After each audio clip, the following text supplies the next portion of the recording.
అందరికీ నమస్కారం.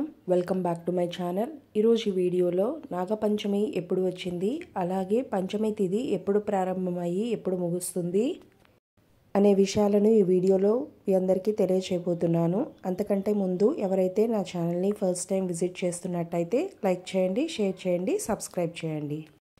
శ్రావణ శుక్ల పంచమినే మనం నాగపంచమిగా జరుపుకుంటాము.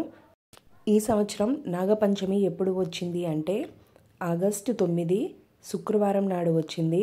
అలాగే పంచమి తిథి ఎప్పుడు ప్రారంభమయ్యి ఎప్పుడు ముగుస్తుంది అంటే గురువారం, అంటే ఆగస్టు 8 రాత్రి 9:52తో మనకు పంచమి తిథి అనేది ప్రారంభమవుతుంది.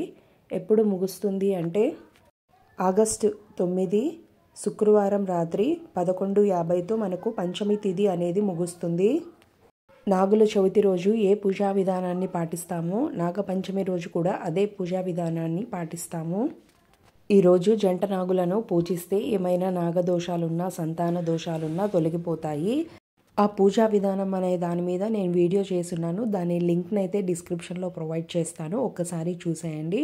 ఈ వీడియో మీకు హెల్ప్ఫుల్ అవుతుంది అనుకుంటున్నాను. ఈ వీడియో నచ్చితే లైక్ చేయండి, షేర్ చేయండి, సబ్స్క్రైబ్ చేయండి. Thanks for watching.